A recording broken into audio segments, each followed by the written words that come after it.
देश के अलग अलग कोनों से एक बार फिर से कोरोना से जुड़ी हुई खबरें सामने आने लगी हैं। ऐसे में मध्य प्रदेश में भी कोरोना के मामलों में बढ़ोतरी लगातार दर्ज की जा रही है, जिसकी वजह से लोग चिंतित हैं। खासकर कि कोरोना इस बार स्कूल में पढ़ने वाले बच्चों को ज्यादा प्रभावित कर रहा है। आज हम बात करेंगे मध्य प्रदेश की स्वास्थ्य व्यवस्थाओं की। चाहे कोरोना की चौथी लहर की बात की जाए या फिर आम दिनों को देखा जाए, आखिर क्या है मध्य प्रदेश के स्वास्थ्य विभाग की वास्तविक स्थिति।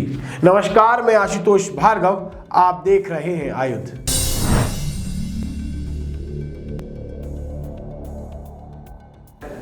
जरा सोचिए, आपका या आपके किसी परिचित का स्वास्थ्य बिगड़ता है। स्वास्थ्य बिगड़ने के बाद मन में सबसे पहले विचार ये आता है कि क्या सरकारी अस्पताल में इलाज कराना उचित है। अगर सरकारी अस्पताल इलाज कराने गए तो वहां पर डॉक्टर मिल पाएंगे। अगर किस्मत से अस्पताल में डॉक्टर्स मिल भी गए तो अस्पताल का दूसरा स्टाफ जो ड्रिप लगाता है, जो इंजेक्शन लगाता है, क्या वो वहां मौजूद होगा। इन सारी बातों को सोचते सोचते व्यक्ति आखिर में ये फैसला लेता है कि सरकारी अस्पताल से इलाज कराने से अच्छा प्राइवेट अस्पताल में इलाज कराया जाए।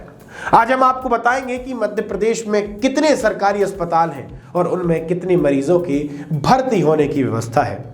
जरा देखिए, स्वास्थ्य विभाग के वार्षिक प्रतिवेदन के अनुसार मध्य प्रदेश में कुल 52 जिला चिकित्सालय हैं, जिनमें 16,650 मरीजों के बिस्तर की व्यवस्था है। तो वहीं अगर प्रदेश में सिविल अस्पतालों की बात की जाए तो उनकी कुल संख्या 119 है, जिनमें 7,985 मरीजों के भर्ती होने की व्यवस्था है।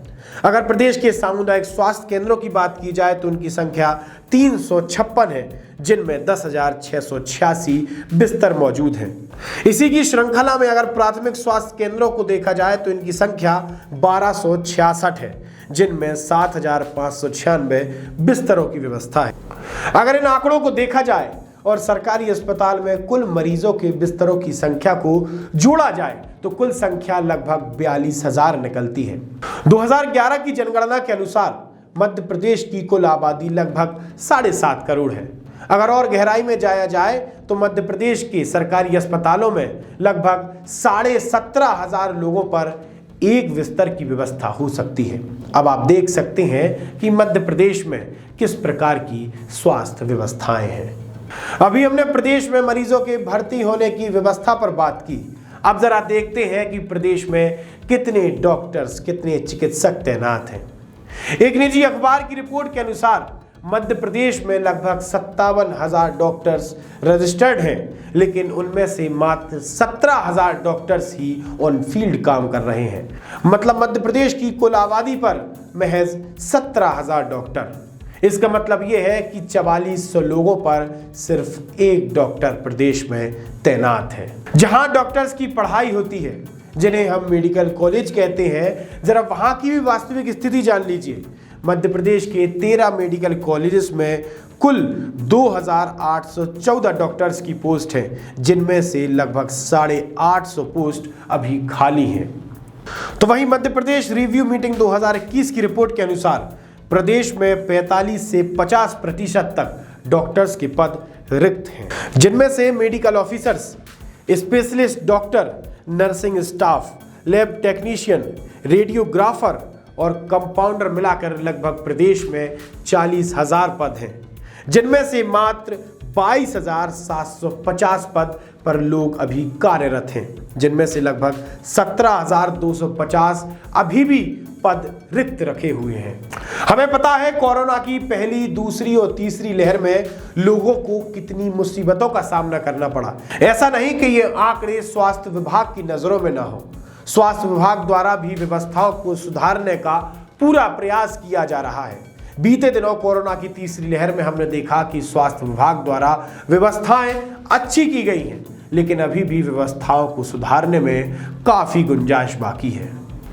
अब जरा व्यक्तिगत अनुभव की बात करते हैं। जब आपका स्वास्थ्य गड़बड़ होता है तो आप आसपास के किसी सरकारी अस्पताल में जाते हैं। चलिए मानिए कि आप किसी सिविल अस्पताल में गए। सिविल अस्पताल में जाकर आपको सामान्यतः 2 डॉक्टर्स, 4 नर्स, 2 कंपाउंडर और 2-3 सफाई कर्मी मिलेंगे। शायद आपके एक्सरे की मशीन पर कोई रेडियोलॉजिस्ट तैनात ही ना हो। लेकिन जरा आंकड़ों को देखिए कि सिविल अस्पताल में किस तरीके का स्टाफ होना चाहिए। एक नज़र यहाँ।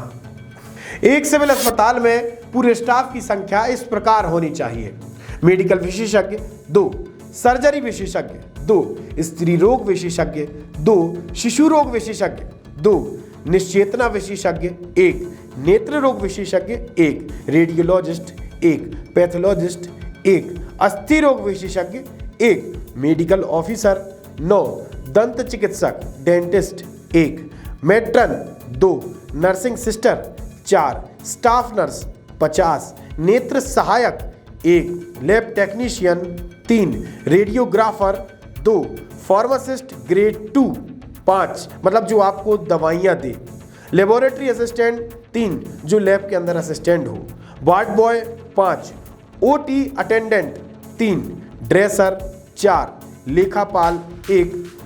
इस प्रकार से ये पूरा स्टाफ है। आपने ये आंकड़े देखे, आपने ये जाना कि एक सिविल अस्पताल में भारी संख्या में स्टाफ मौजूद होना चाहिए, लेकिन वास्तविक स्थिति क्या है ये मुझसे ज्यादा आप जानते हैं। जुड़े रहिए हमसे, देखते रहिए आयुध। आप हमारे चैनल को सब्सक्राइब कर सकते हैं, इंस्टाग्राम पेज को फॉलो कर सकते हैं, साथ ही फेसबुक पेज को आप लाइक कर सकते हैं। धन्यवाद।